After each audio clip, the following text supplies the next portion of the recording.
Alright, well, I wanted a chance to play with my new camera, and I figured this would be a good reason. Just make a video of how to do that whole shaping thing. But so, we're just gonna go back a bunch. But you see how like this right now is all one image, right? I'd imagine what you were asking about is like when you take multiple objects, put it so on and so forth next to one another, and then get the one background to go through them like that. Is that? I'm not wrong. So I'm gonna go back. I'm just gonna undo a bunch until I get to that point. Okay, so like, when did I group them?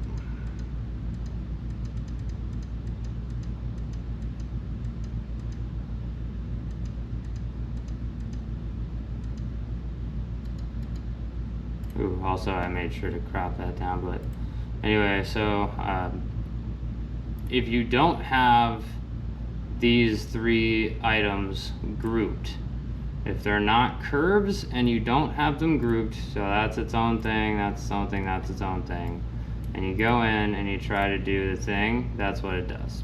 It's just dumb. Okay, but if you take the three vector thingies and group them, okay, you can then select, but leave the image out of the grouping, just those three. Like, it needs to be a very separate, the background's an image, the foreground is a now singular, whatever you'd call that, a scalable vector graphic or file of some sort, like, because you can scale it up and down. Like, you literally get miles long and it'll never lose resolution. Okay, that's what you need the top layer to be. Bottom layer is a bitmap, or aka just an image file. That's what they're just called, bitmaps in this.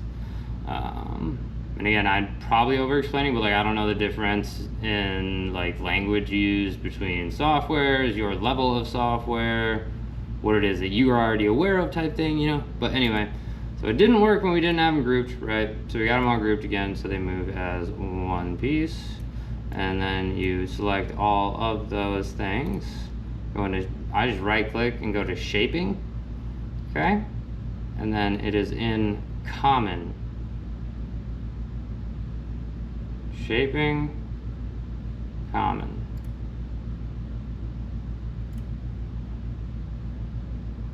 That's how you do it.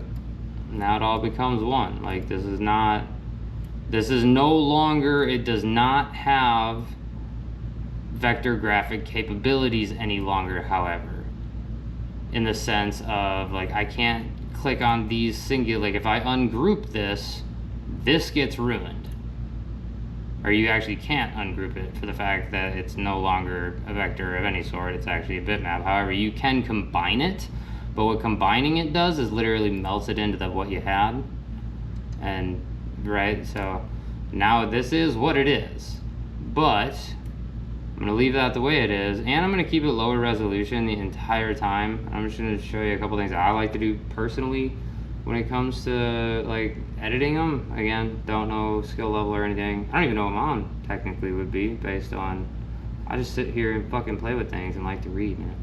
But that's another nice thing about Vinyl Master. Like, they have just all of the tutorials, dude. Like, it's insane. But so now that we've gotten this on there, boom, I'm going to add some outline to it, just a little bit. And now make sure if you're doing any of this, I'm gonna then group that outline to that image right away. Otherwise, if I go to try to move it later, only this is gonna move, and that black behind it is its own thing still, so it's gonna stay where it is. So we're gonna group it right away. We'll click that again. And then like, this program lets you add like cool like glow features. It has just about every sort of like variable option that you can think of. Some I didn't even know about. Like, it's kind of insane. What did we do last time to get black for this? So I'm just adding a tiny bit of shadow around there. Make it high resolution so it gets it all beautiful and straightened out. I don't know what the difference is, but I like it. Okay, got that. Now, that shadow, that stays on this thing as a whole. You don't have to group it, you don't have to do anything, but it's now its own thing. Like, you can't just edit the shadow after you've left creating it. Like, there are definitely ways to get back to it, to the shadow. Like, you can hit redo or undo and go back a step, and then your stuff will come back up and blah blah blah, but just it's the shadow or the glow now. And then I'm going to take, well, I was also gonna do some lettering on top, like love up here, yourself down here, and do some sort of gradient. I guess I don't know how long we need to make this video, but so love yourself first. Also, I hate the way the word first looks, or the T and the F, like they line up in the most annoying way. I'll show you what I mean. But it's really just when I'm doing this font. So right now, those are also like one individual text box. So I'm gonna come up into here, break the text by line, meaning this is now its own thing, that's now its own thing. You do it by character, by line, by individual literal dot, like it would take the eyes or the eyes of the dots away if you wanted, all sorts of stuff.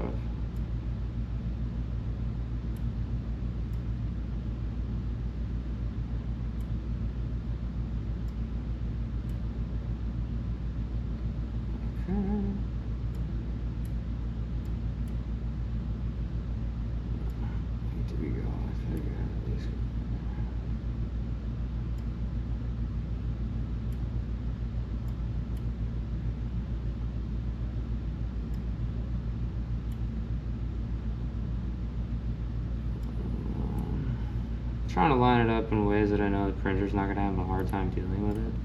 Like, if that makes any sense to anyone, I don't know. But it makes sense to me.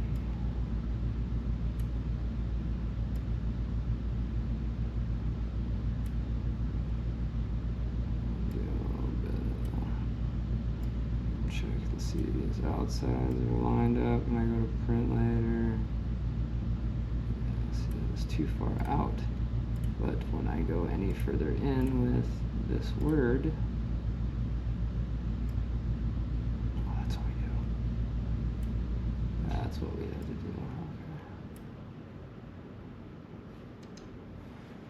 do. Okay.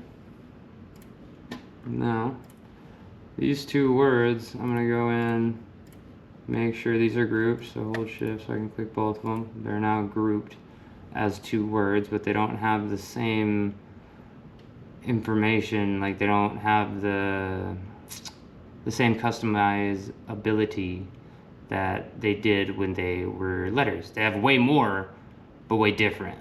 So like, you can't change like the kerning in them, like the spacing in the lettering with a button click anymore. Like it's way different. Like they're now shapes, you can like move them and shape them and do all sorts of stuff. But anyway, so we've got that.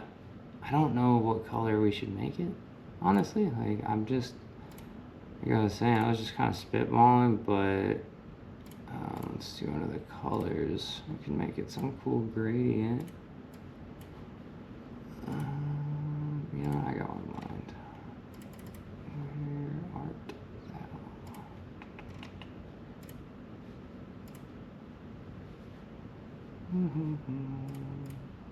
Whoa. We do not need you to be a fish.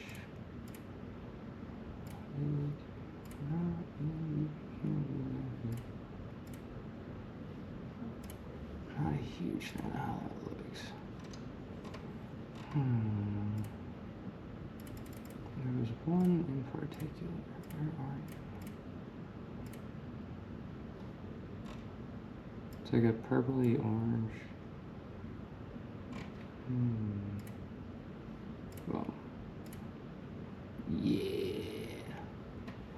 That was nice. Okay. put a little bit of an angle in it just for shits and gigs, honestly.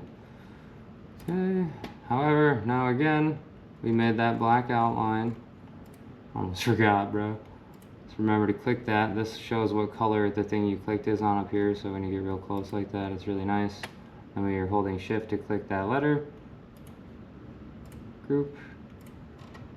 So now when we go in to add the shadow and the glow on those letters, soft shadow.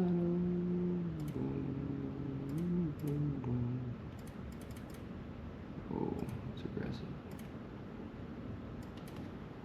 I don't like them to be falling off all crazy. It makes it annoying as hell to actually size out. High resolution.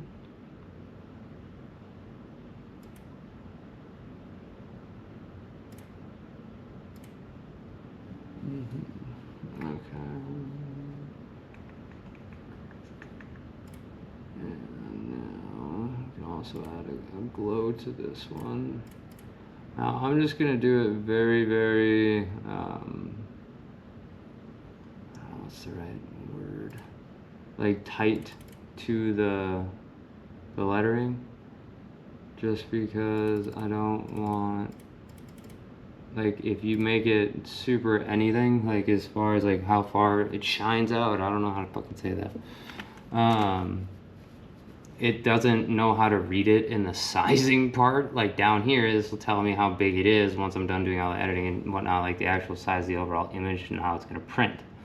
When you do that glow shit, it makes it very, very frustrating, we'll say, to figure that size out.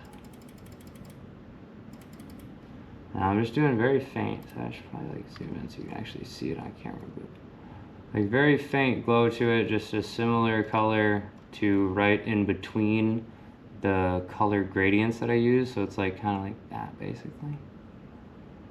But it's got that little bit of shadow in there. We got the glow of that stuff.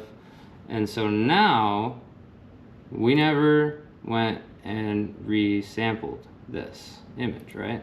So we're gonna ungroup that as a whole. See what that did?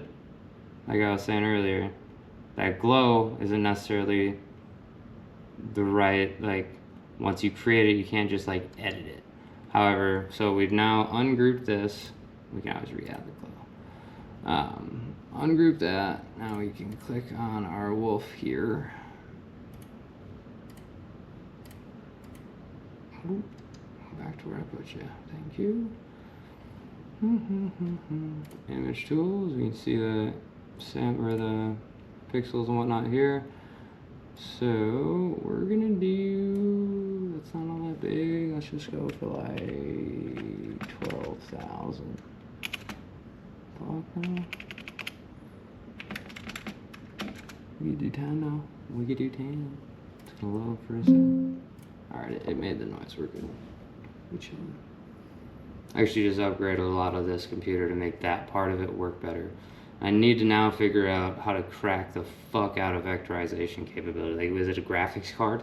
I don't even know. But like, I want the ability to not sit for 40 minutes sometimes, like vectorizing graphics that I find. Alright, this is the sketchy part because you kind of overload everything. Okay, we resampled it, added a ton of pixels. Now I was kind of come in here and also kind of mess with the contrast a little bit, maybe the gamma, just make the brights a little brighter and the darks a little darker, basically. Now I want more gamma.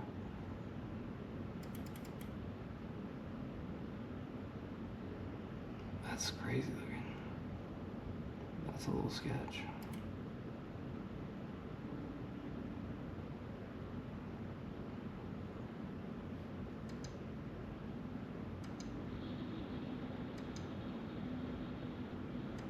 We're not gonna do any of that.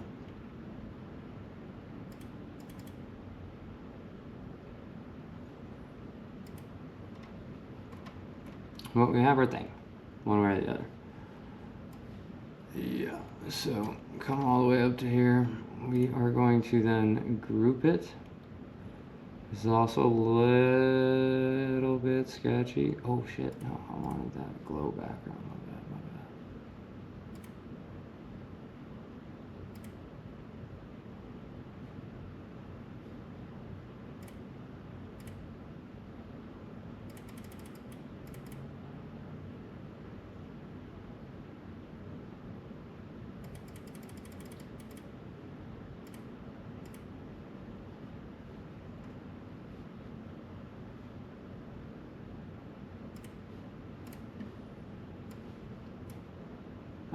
Now it's all the same. We don't actually have to group it any longer because now we can convert the entirety into a bitmap and resample it again. So you can kind of resample it twice and like add quite a lot of pixels to everything. And now after you've made it into that bitmap, that's all one thing, but also a lot smaller than what it was. Changing things like brightness and contrast happen much faster and much easier. Yeah. However, bump up the contrast just a hair. Oh. And then we come into image tools again, resample again. Ooh, you know what actually I'm gonna do, because it is kind of like that large of a file, I'm gonna save it quick, just doesn't matter what I name it, so it'll just be on my recents. But we got it saved. I'm gonna restart this program. As you see down here, it says 607 out of 2000 something odd. Here's that. Now if we go in, again, I'm doing that just to kind of flush out any, like, you know how apps kind of gather data and file and infos, or files and info that is not like necessary? That kind of happens here too. So like a bunch of things. Now when I go to open that same exact file, it's 97 meg or 217 megabytes, not 600 and some odd, because it just kind of dumped all of those. You can also create dump folders for those files if you want to get real weird with it. But then we just come back into here, image tools, reassemble. I wonder if we do. Oh yeah, now we can do 12,000. Nice.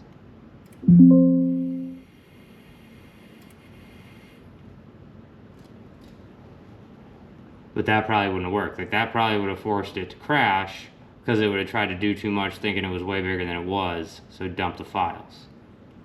You know what I'm saying? And this always takes a minute. Watch, it'll start like loading. Did you see that change though? Like the whole thing. I hope it like actually got that on camera, like verifiably. And then just to add to the video, because if we're doing it, might as well go hard with it. I'm gonna make a big, or actually I got pieces of 11 by 14 polycarb still. So we're gonna come up here, we're gonna unlock its proportions so we can just make it whatever size we want without it being proportional. Boom. But in this case we can also see, damn it, we should have cropped it. I gotta go back. Not very far, but to right here. So like with all the shadowing and the glow and the bullshit, see how it thinks it's that big? It's fucking not.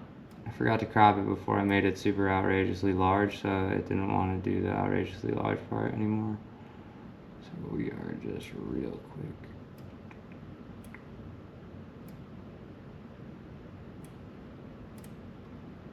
Okay. I think we're good. Hopefully.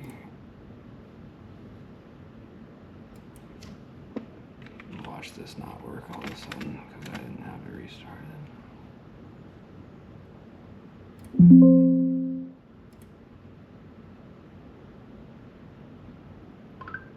Whoa, dudes. Oh my god. What is happening? Alright, my phone just went absolute ape shit. Snapchats.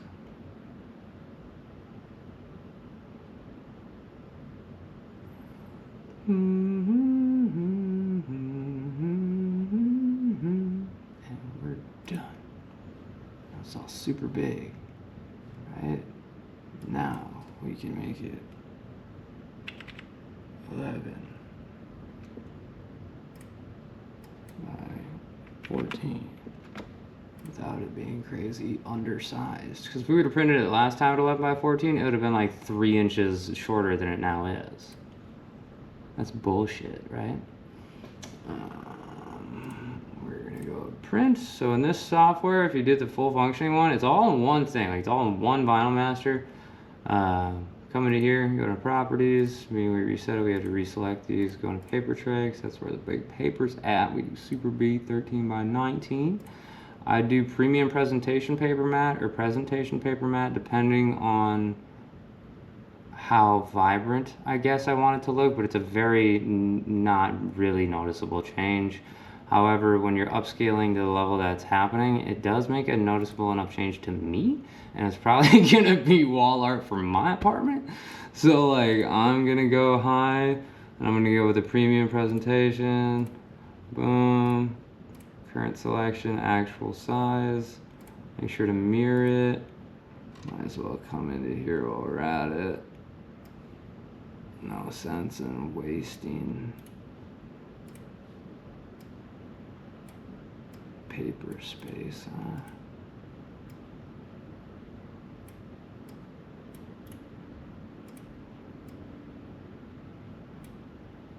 That Epson 16650 does actually do a really good job at like even making those ones look good. And now all the other settings will stay the way they were, except for you gotta go to current selection again. And we gotta make sure they print out mirrored. I love this little tripod, dude. This thing is so cool. I can just bring it with me everywhere. As well, so you saw how we set the settings up there to presentation, premium presentation paper matte. Gotta make sure it's also premium matte on here. It's always sublimation ink. You cannot put normal ink through there and then sublimate. It doesn't work like that at all unless you completely drain those lines. But when you do the high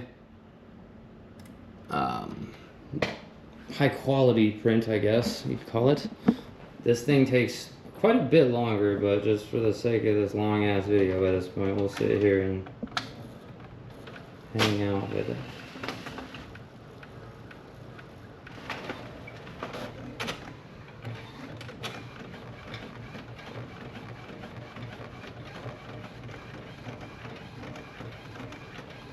And being that that one is 11 by 14, so like similar to how I made all my Pokemon dealios, I can just use that super cheapy 250. That's honestly the best one for it. But if it were larger, if I'm doing larger like items of clothing, I can also do larger PPF decals and whatnot with that thing. Use that one. Those are really nice for any 12 to probably 12 by 13 at most clothing items. That's really all I would ever use them for the sole fact that with the pad that came with, it doesn't cover that space very well. I mean, you could buy a rubber mat, I guess, like that one and cut it out if you wanted, but I don't know. It's just not what to do all that.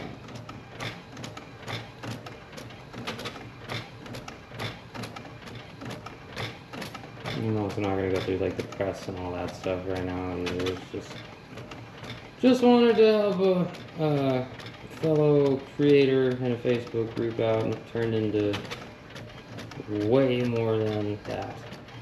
But we got a cool image, man, so that's a win. And we got these PPF decaled out, so the t-shirts are teach me and I may remember, tell me and I forget, involve me in to learn things. And we got one right above that guy. Oh yeah, dude. That's coming out sick.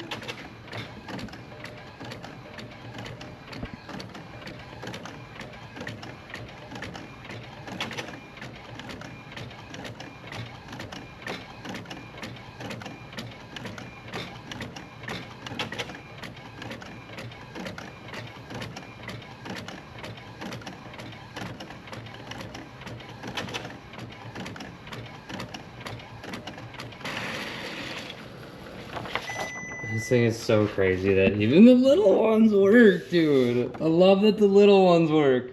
That's a fucking keychain. That's like, I could stamp it on so many different things. A keychain, a coaster, a fucking towel, literally any small item. And it works. I love it. Love it.